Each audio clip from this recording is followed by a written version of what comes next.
Hello and good evening. You're watching AWANI Tonight with me, Hafiz Marzukhi. Malaysia and Singapore have officially signed an agreement to establish a new special economic zone focused on business and investment. Speaking at a joint press conference concluding their two-day retreat, Prime Minister Datuk Seri Anwar Ibrahim and his Singaporean counterpart Lawrence Wong say the Johor Singapore Special Economic Zone, or JS-SEZ, will create good jobs and more opportunities for the people of both countries. We see to be having compact relationship.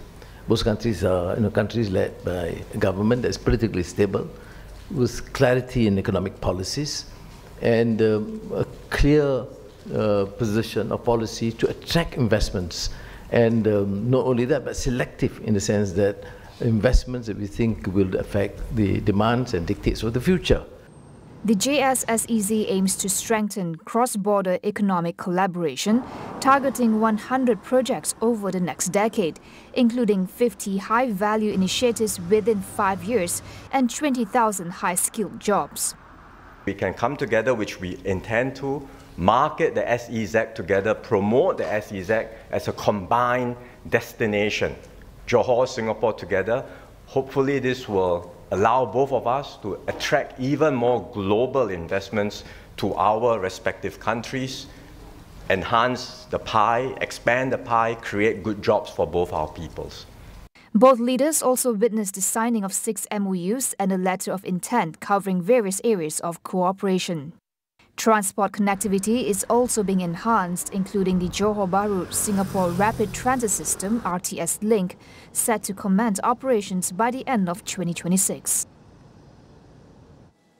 Here to comment on how businesses from Malaysia and Singapore can benefit from the JS-SEZ partnership is Tilan Wickramasinghe from Maybank Securities Singapore. Singapore is one of the major financial intermediary centers in the world, and that enables a lot of businesses to capture capital out of Singapore. So I think that's one of the main areas that Johor businesses will benefit from. But apart from that is also getting access to the high value added value chain of Singapore's tech supply chain. As you know, Singapore has a very high-end tech value chain as well as high-end manufacturing and so on. So a lot of Johor businesses will be able to benefit from supporting that supply chain as well. And I guess a third area where the Johor Singapore Special Economic Zone is really focusing on is renewable energy. So I think in that context, again, the partnerships between Johor businesses and Singapore businesses in supporting sustainable energy and green energy will also be an area where there will be a lot of benefits and collaboration.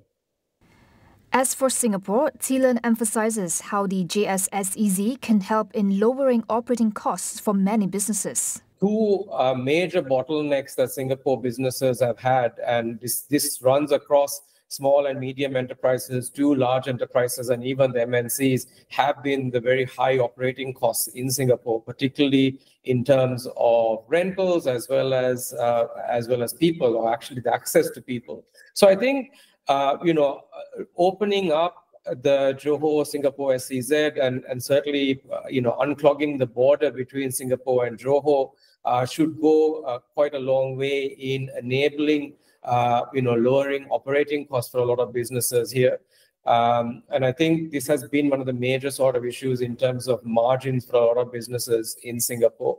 But apart from that, it also provides a wider hinterland for Singapore businesses. So I mean, if you look at Hong Kong, they have Shenzhen as a hinterland in a way, and I think Singapore has always lacked that. And I think having easier border, much more clear policies between the two countries will enable a lot of Singaporean businesses to take advantage of a wider hinterland, not just in Johor, but across Malaysia as well. Tilan also calls on both governments to provide clearer policies and prioritize inclusivity and sustainability to ensure the long-term success of the JS-SEZ. If you look at special economic zones, about 140 countries in the world have special economic zones. And our research shows that about 90% of them don't actually end up meeting the original objectives that they kind of set up. Now, from the policy side of view, you're starting to see very early signs that the governments have announced some policies being put in place, particularly in terms of tax incentives, in terms of funding for businesses to move to Johor, infrastructure, as well as things like visas and so on. So I think the policy side is still very early and will need a lot more clarity. And I think that's an area that we need to keep a very close eye on. And I think the third is inclusivity and sustainability.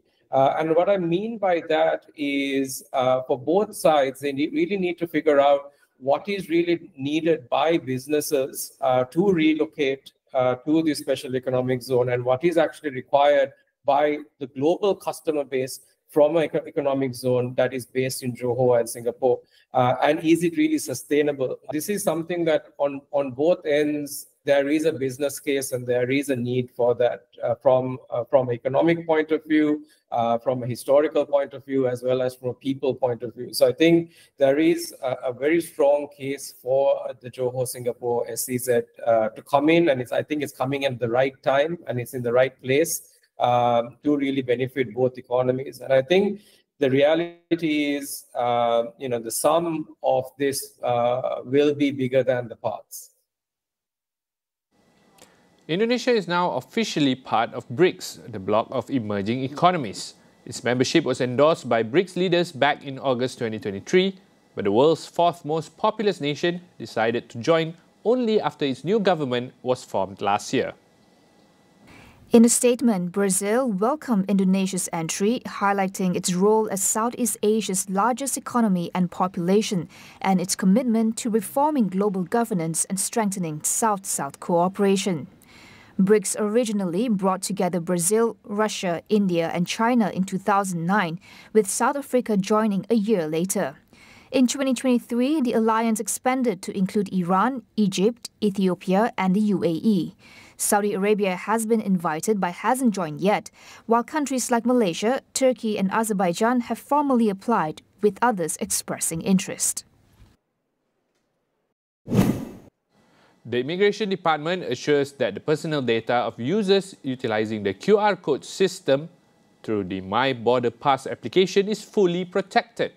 Kuala Lumpur International Airport, or KLIA Terminal 1 Immigration Deputy Chief Amirul Arifin Lakimin emphasizes that user data security is safeguarded under the Personal Data Protection Act 2010 to prevent data theft.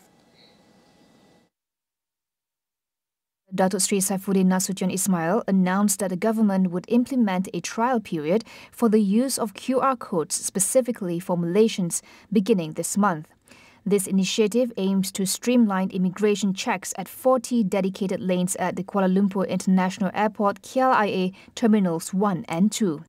The process is simple. Download the My Border Pass application, scan your passport, and the system will automatically generate a QR code. While the system is voluntary, manual counters and automatic gates will remain available for those who prefer them. The Malaysian Communications and Multimedia Commission, or MCMC, has flagged nearly 4,700 social media posts to be taken down from various social media platforms in the first week of the new year. Communication Minister Fahmi Fadzil says that 72% of the content was related to online gambling, while 14% have to do with various scams. Fahmi noted that posts related to just these two issues already make up about 86% of online content taken down. He said that in 2024, the MCMC had successfully blocked over 3.1 billion scam calls and processed nearly 12,000 complaints. Fahmi highlighted the government's efforts to tackle AI-generated deepfake scams and announced upcoming workshops with MCMC and social media platforms to develop practical long-term solutions. We'll go for a short break. Stay with us.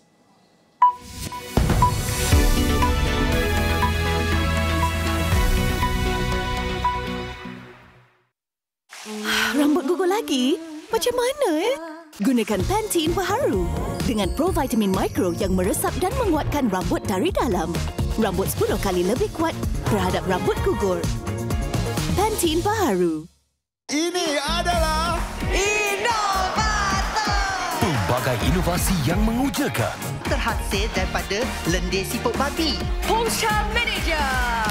Wow, the product is amazing. nak cepat kan nak lambat. The guy is really well prepared. Hanya ada di Malaysia sahaja.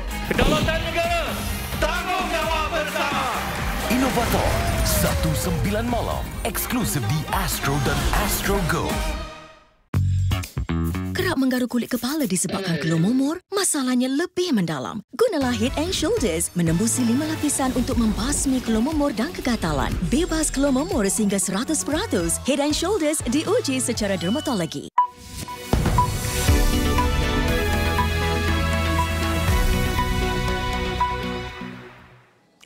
A powerful 7.1 magnitude earthquake has struck a remote region of Tibet, killing at least 95 people and injuring 130 others.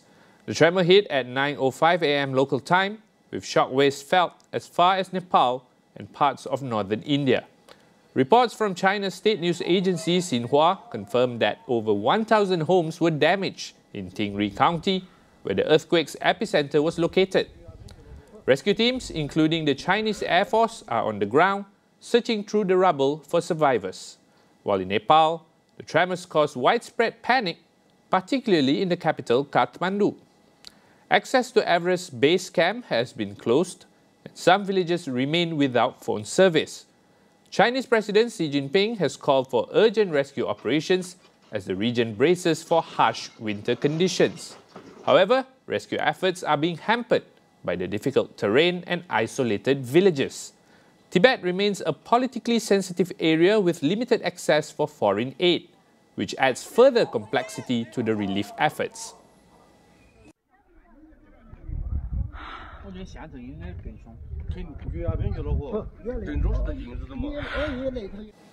South Korea's transport minister announced that he plans to resign over the deadly crash of a Jeju air jet on December 29th.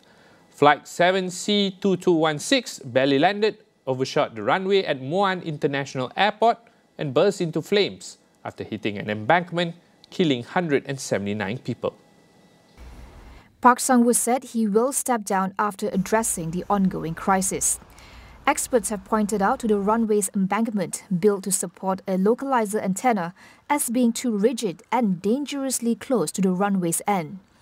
Deputy Transport Minister Ju Jong-wan admitted safety measures fell short during construction, but insisted they complied with regulations. Police are now investigating, having raided Jeju Air and the airport operator last week as part of the probe. After 9 years in power, Canadian Prime Minister Justin Trudeau has announced he will step down, bowing to mounting pressure from within his own Liberal Party. Trudeau says he would stay on in his office until his party can choose a new leader to take it into the next election, which must be held by late October this year.